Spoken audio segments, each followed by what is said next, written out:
libota etinaki kuna na Silo bakende kozwa sanduku boyokani ya Yahweh we fandaka na katikati ya bakeluba.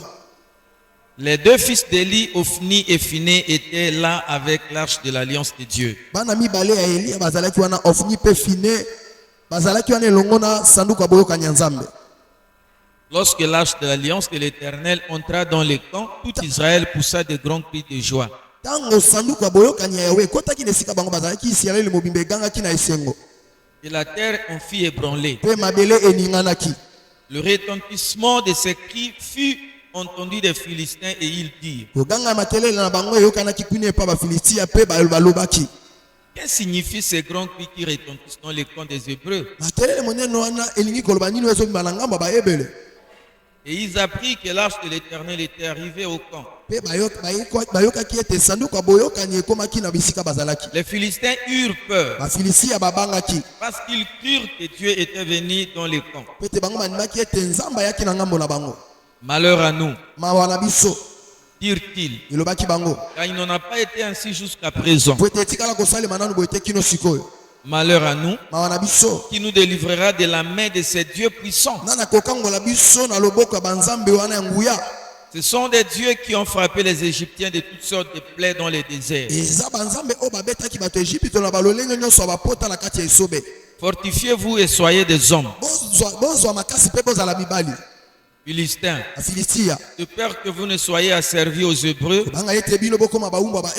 comme ils nous ont été asservis.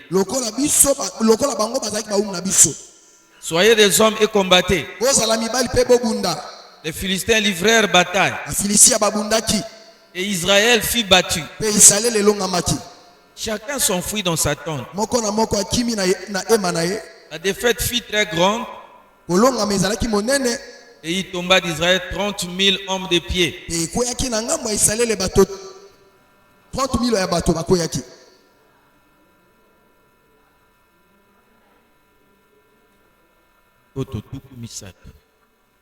L'arche de Dieu fut prise et les deux fils d'Élie, Ophni et Phiné, mourirent.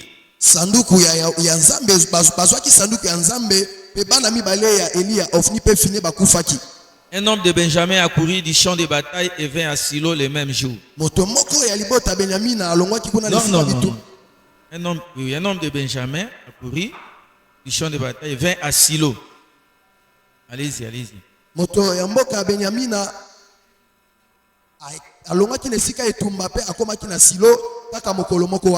Les vêtements déchirés et la tête couverte de terre.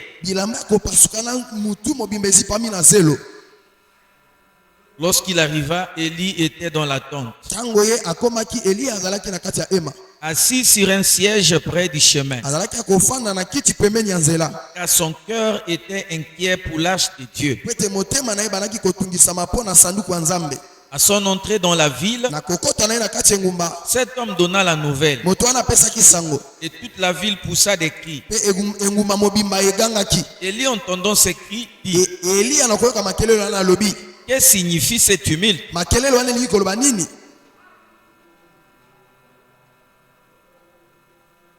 Et aussitôt l'homme vint apporter la nouvelle à Élie. Oh, Élie était âgé de 98 ans.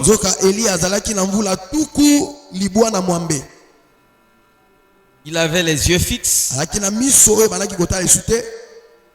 et ne pouvait plus voir. L'homme dit à Élie: j'arrive du champ de bataille. Et c'est du champ de bataille que je me suis enfui aujourd'hui. Élie dit: que s'est-il passé, mon fils? Celui qui a porté la nouvelle dit en réponse: Israël a fui devant les Philistins. Et le peuple a éprouvé une grande défaite. Et même tes deux fils Ophni et Phiné sont morts. Et l'arche de Dieu a été prise. À peine eut-il fait mention de l'arche de Dieu, Élie tomba de son siège à la renverse, à côté de la porte. Et il se rompit la nuque et mourut.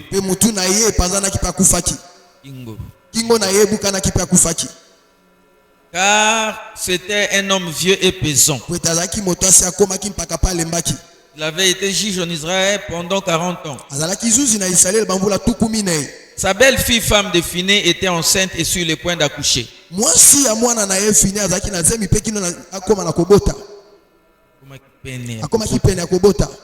Lorsqu'elle entendit la nouvelle de la prise de l'arche de Dieu, de la mort de son beau-père et de celle de son mari, elle se courba et accoucha, car les douleurs la surprirent, comme elle allait mourir. Les femmes qui étaient auprès d'elle lui dirent: ne crains point, car tu as enfanté un fils. Mais elle ne répondit pas et n'y fit pas attention. Elle appela l'enfant Ichabod en disant: la gloire est bannie d'Israël. C'était à cause de la prise de l'arche de Dieu.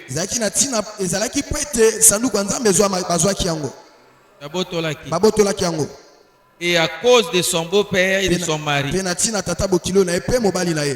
Elle dit: la gloire est bannie d'Israël, car l'arche de Dieu est prise. Parole du Seigneur. Acclamons Jésus. Non, tu n'as pas bien acclamé.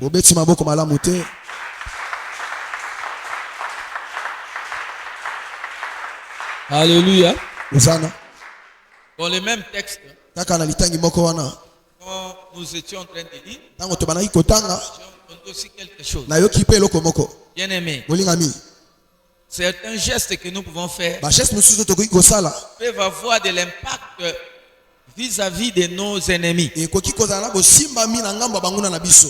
Nous sommes dans un champ de bataille. Alors, dans les champs de bataille, on ne combat pas dans la tristesse. Vous avez entendu ici, au milieu de la lecture, que quand l'arche de l'alliance,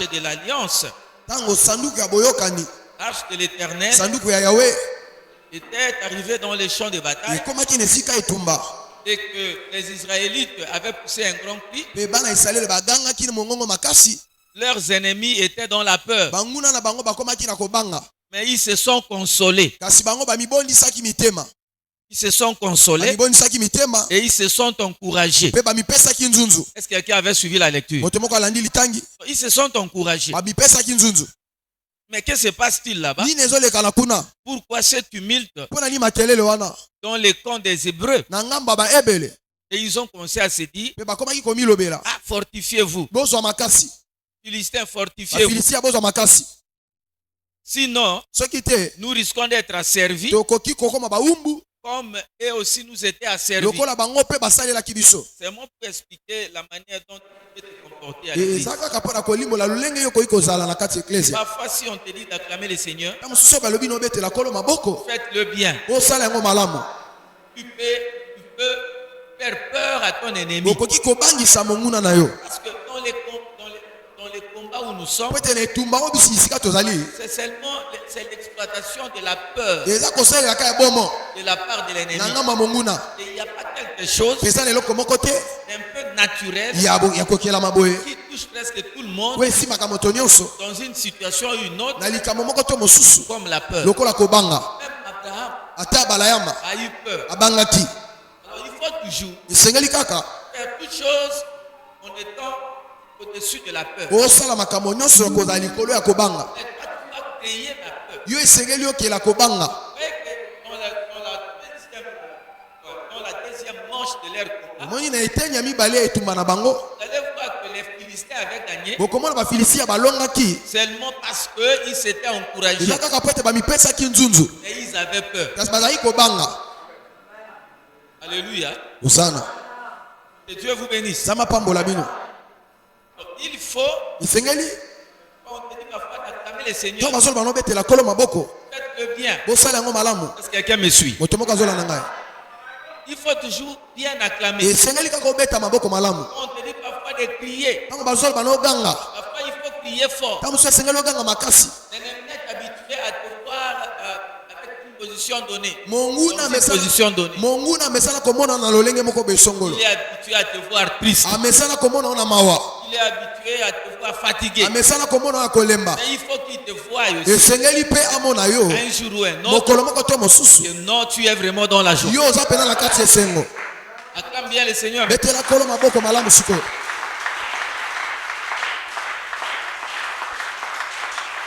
Oui.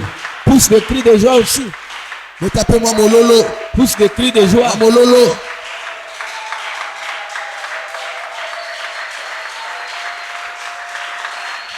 Alléluia. Hosanna. Ça c'est bon. Ça c'est vraiment bon. Surtout les cris de joie. Dans les églises, c'est plus les femmes qui sont vraiment les premières à le faire. Milolo na kati église za basi nde baza bato ya liboso ya kosala yango. Na soso la kate pona biso mibali tozalaka na etumba kobeta mwa milolo. Mais comme il en est ainsi, loko les abongo. Femme, il faut exploiter ça. Basi esengeli bosalela yango. Tu peux pas aussi acclamer fort. Pwete pe koyi kobeta maboko makasi te loka mobali.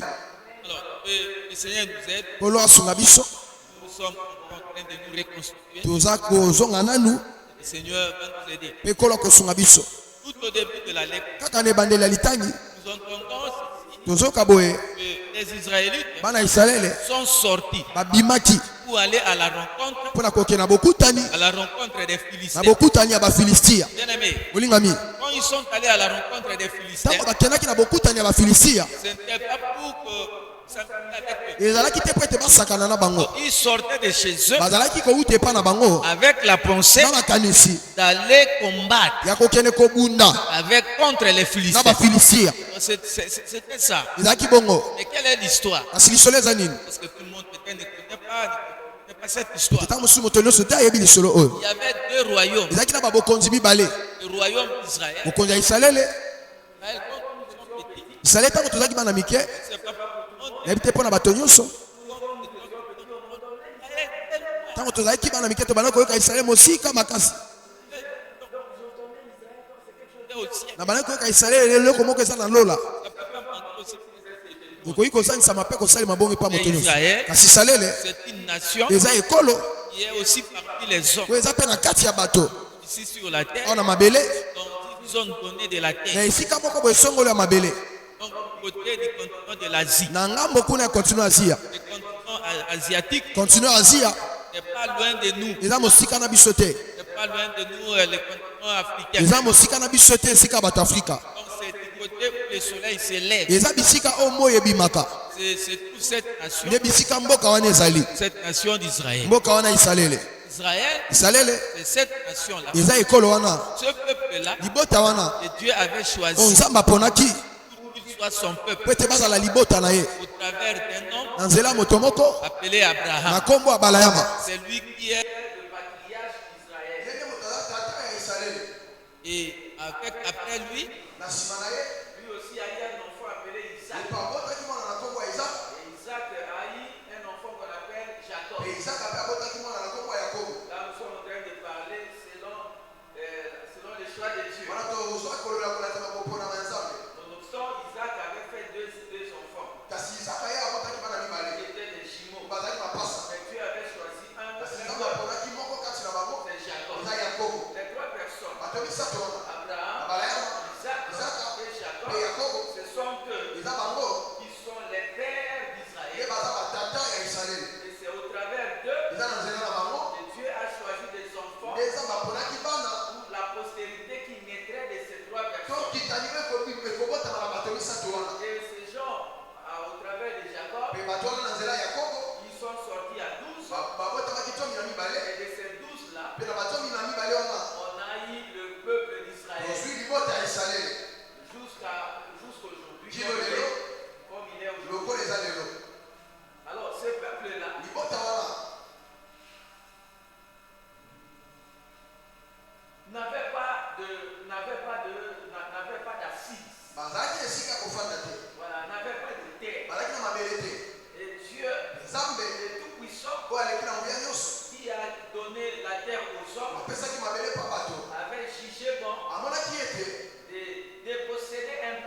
Est-ce que quelqu'un nous a... Donc ce qui est même dans la main de l'enfant de l'autre, Dieu va les prendre. Mais l'enfant de l'autre, Dieu va les prendre et donner à son enfant. C'est ce qu'il avait fait avec Israël. Et quand Israël a maintenant occupé la terre qui ne lui appartenait pas, parce que Dieu avait décidé ainsi, Israël est devenu l'ennemi numéro 1 des Philistins. Est-ce que nous comprenons la source du combat? Donc les Philistins devaient combattre Israël. Et nous voyons que même jusqu'aujourd'hui, Netanyahou qui est en train de les combattre parce que eux, dans leur tête, ils savent que non, ça c'est notre tête. Et que le peuple d'Israël nous a pris par là. Et nous devons récupérer. Ceux qui ne croient pas en Dieu, les soutiennent. Cette fois-ci, à ce temps-là, il y avait un homme qui était chef d'Israël. Son nom s'appelait Élie. Il était sacrificateur. Et cet homme-là avait deux fils. Élie, qu'est-ce qu'il veut dire? Phiné et Ophni. Et Phiné avait aussi sa femme. Et pendant ce temps-là, cet homme sacrificateur est devenu vieux. Et il avait aussi un serviteur qui était un jeune homme. Il était vraiment un jeune homme. Du nom de Samuel. Et on nous dit pendant ce temps-là, les deux fils d'Élie, Phiné et Ophni, ne craignaient pas Dieu. Et Dieu les avait mis en disgrâce. Donc Dieu ne les considérait pas. Et voilà pourquoi, au lieu que ce soit un des enfants d'Élie qui lui succède, Dieu a choisi un jeune homme qui est venu d'une autre famille, du nom de Samuel. Et Samuel était là avec les deux grands frères, les fils propres d'Élie, Phiné et Ophni. Et on dit, Dieu apparaissait encore à Silo. Donc c'était à Silo que ces gens se trouvaient. Et Dieu apparaissait là.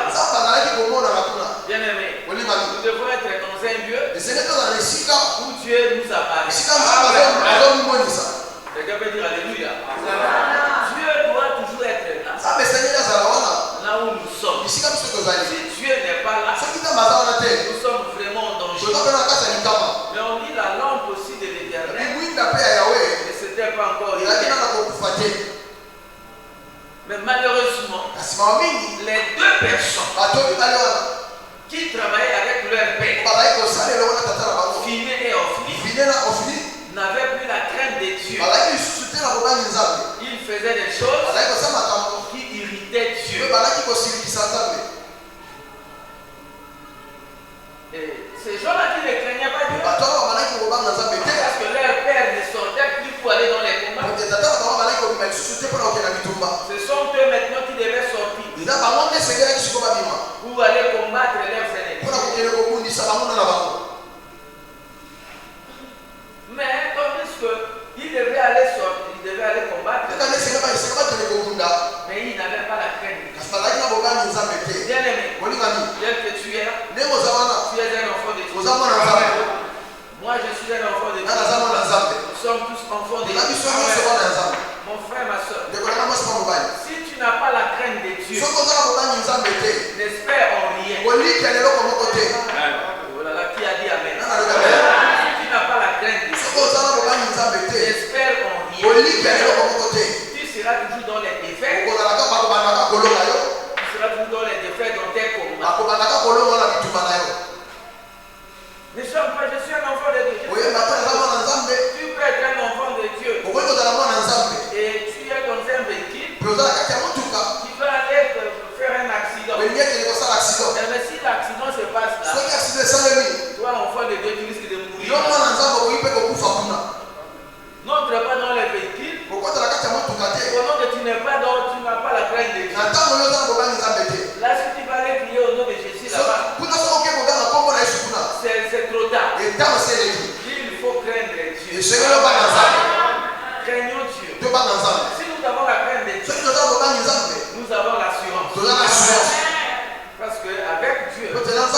Il est ton père. Toi, tu es son fils.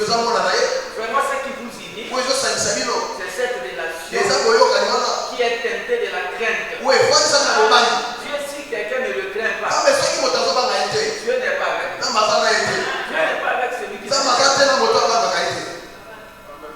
quelqu'un peut dire amen? Et c'était ce climat-là qui était au temps d'Élie avec ses deux enfants et avec le jeune serviteur Samuel. Et comme ils avaient des problèmes avec les Philistins, ils ont dit nous sortons. Alors à la rencontre des Philistins et nous allons nous battre. Écoutez, nous sommes dans deux royaumes. Le royaume de Dieu et le royaume de Satan.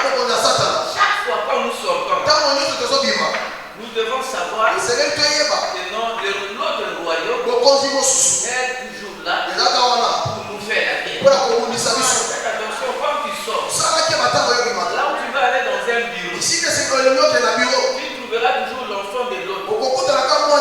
C'est-à-dire, je vais dire l'enfant de Satan, l'enfant du royaume des ténèbres. Et lorsque vous serez ensemble, c'est toujours pour les combats. Nous n'avons pas la pensée des combats, la pensée de la guerre. Mais ce n'est pas la même chose chez l'autre.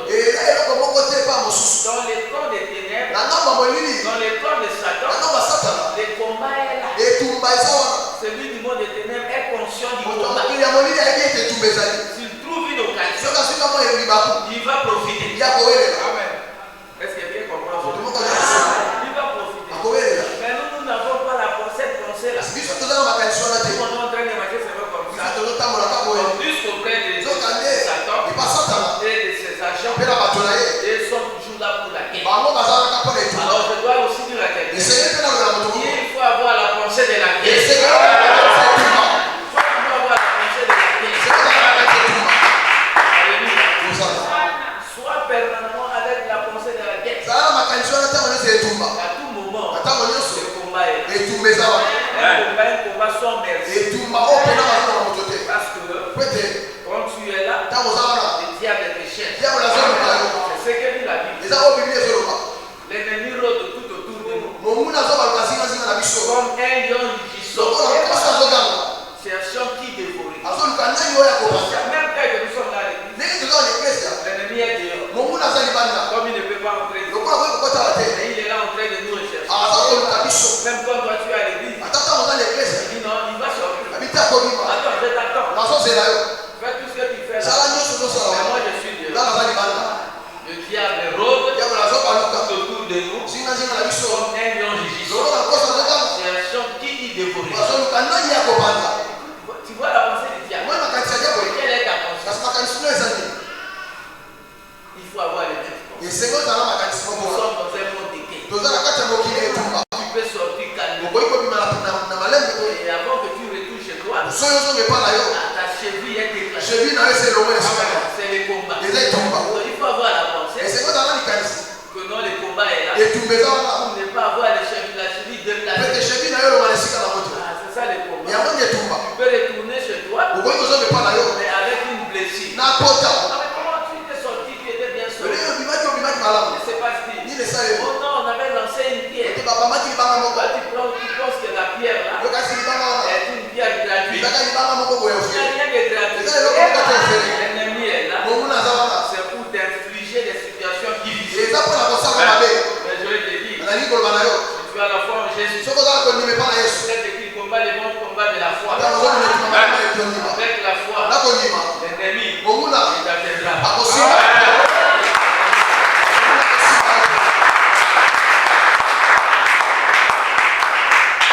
Alléluia.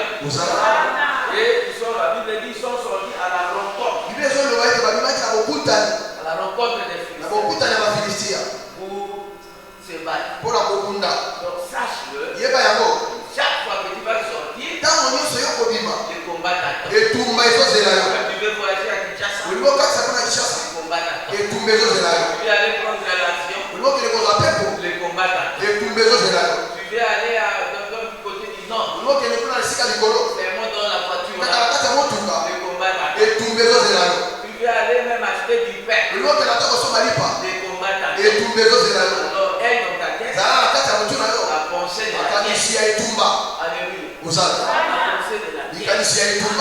Oui. Nous devons être armés de cette pensée. Et même quand nous allons dormir, même dans notre sommeil, mais tu dors avec la pensée du combat. Et quand nous allons nous reposer, l'ennemi, il veut venir au trésor. Donc on ne pouvait pas savoir que notre Dieu est ici. Quel est le signe? Et voilà pourquoi Dieu avait donné à Moïse le modèle de cette caisse-là. Donc c'était une caisse que Dieu avait inspirée à Moïse et dans laquelle on devait reconnaître la présence de Dieu. Et voilà, cette caisse-là, appelée l'arche de l'alliance, même comme Moïse était déjà parti, même quand les autres n'étaient plus là, mais cette caisse-là est partie à marcher aussi avec Josué. Et la présence de cette caisse-là, appelée l'arche de l'alliance, vraiment leur donner confiance. S'ils ont l'arche de l'alliance, là tu ne peux pas les vaincre parce que Dieu était avec eux. Dieu était avec eux. C'est au travers de cette arche-là que j'appelle caisse pour vous expliquer. Alléluia. Josué est passé. Les autres juifs sont passés. Et c'était le temps d'Élie, les sacrificateurs. Et ils avaient toujours cette arche de l'alliance. C'était quelque chose de très important. C'était quelque chose de leur assurance. Ils étaient assurés. Quel que soit les combats, nous serons la victoire. Si seulement nous sortons avec ça. Si nous sortons avec l'arche de l'alliance, personne ne peut nous faire. Écoute-moi, auprès de Dieu, n'ayez pas d'assurance. N'ayez pas d'assurance. Non, n'ayez pas d'assurance. La seule assurance que tu peux avoir avec Dieu, si tu l'écris. Est-ce que quelqu'un a compris? Parce qu'on va expliquer. Dieu n'avait pas quitté cette arche-là. Il n'avait pas quitté l'arche. Mais Dieu, ils seront indisponibles. Ils seront indisponibles. Comme toi, tu ne les crains pas. Dans les textes là, il y a eu deux phases de combat. Dans la première phase, quand ils sont allés combattre avec les Philistins, les Philistins les ont battus. Ils les ont battus parce qu'ils n'avaient pas de crainte. Et ils avaient perdu au moins 4000 hommes.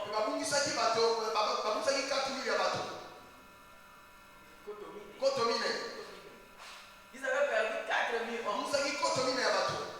Quand ils ont perdu les 4000 hommes, ils se sont dit, si ils nous ont battus, c'est parce que l'arche n'était pas avec nous. Alors retournons. Ils sont retournés et ils ont pris l'arche avec les deux généraux, c'est-à-dire Phiné et Ophni. Et ils sont sortis encore. Quand ils sont sortis, cette fois-ci, accompagnés de l'arche, et arrivés au champ de bataille, ils ont commencé à pousser des grands cris. Et ce qui a créé une discorde du côté de leurs ennemis. Leurs ennemis, les Philistins, ont eu peur. Mais qu'est-ce qui se passe-t-il? Parce que c'était vraiment des mois de grands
Donc 30 000 hommes. 30 000 hommes. Tuku misato c'est ça. Koto misato. Koto tuku misato. Alléluia. Ils ont perdu 30 000 hommes. Non seulement ils ont perdu 30 000 hommes, mais les deux généraux sont morts. Finé et Ophni sont morts le même jour dans le monde. Non seulement c'est là, quand la nouvelle est répartie, leur père qui a pris la nouvelle et qui était vraiment âgé et avancé en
problème. On peut avoir la vie quelque chose de très important.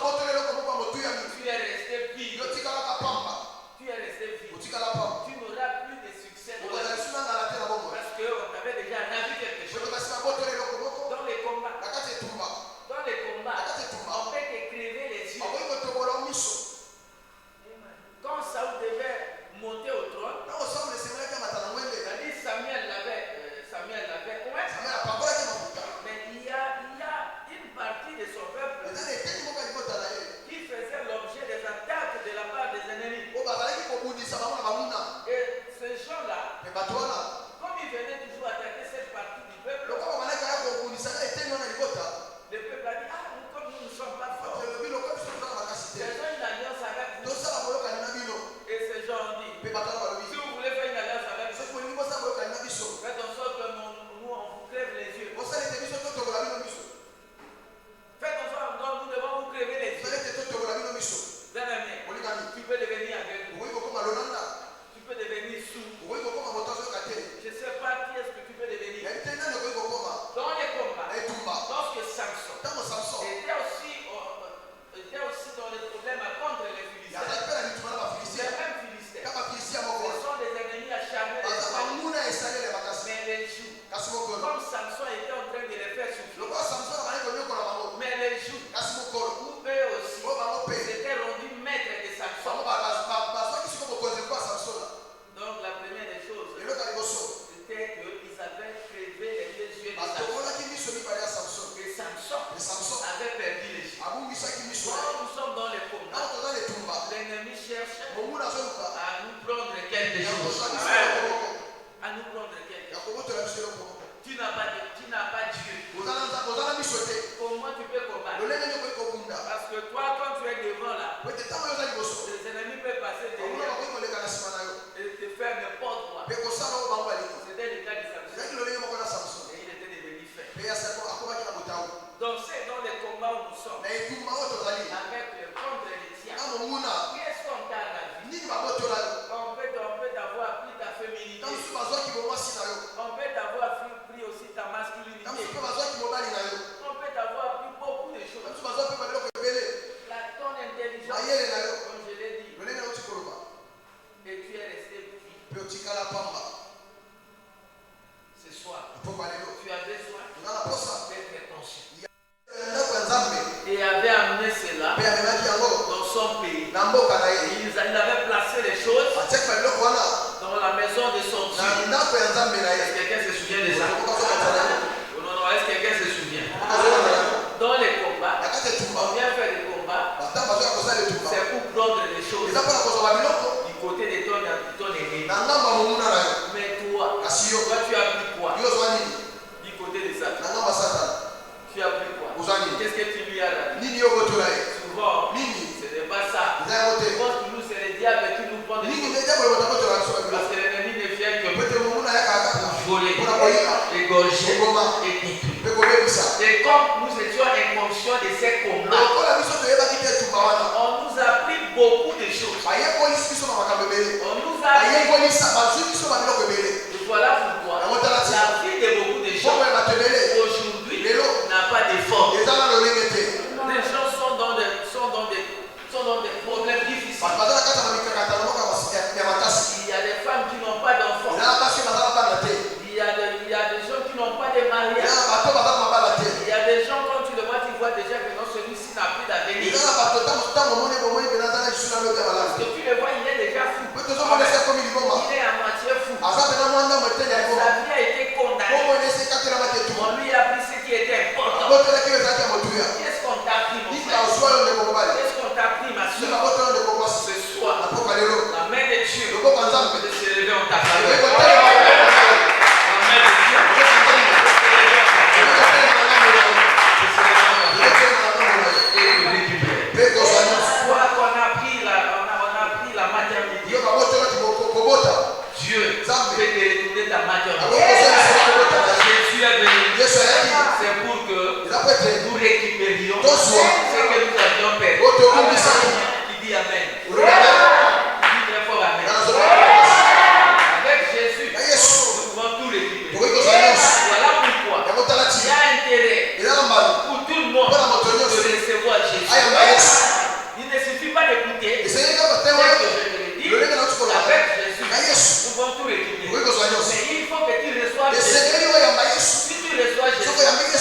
Et tu t'engages aussi par les baptêmes. Bien-aimé, Dieu te fera récupérer ce qui est à toi. Dieu va te faire récupérer ce que tu as perdu. Dieu va te faire récupérer ce qu'on avait volé. Dieu va restaurer ce qu'on avait détruit. Tu crois que Dieu est capable. Il est capable. Il est capable. Et une seule chose. Entrons dans la relation avec Dieu. En acceptant Jésus dans notre vie comme notre sauveur et Seigneur. Si seulement Jésus vient en toi, alors tout est en place. Tout est en place. Et demain, tu feras la joie des autres. Tu feras la joie de ta famille. Ta vie n'est pas perdue. Toi seulement Seigneur Jésus. Et tu vas être sauvé.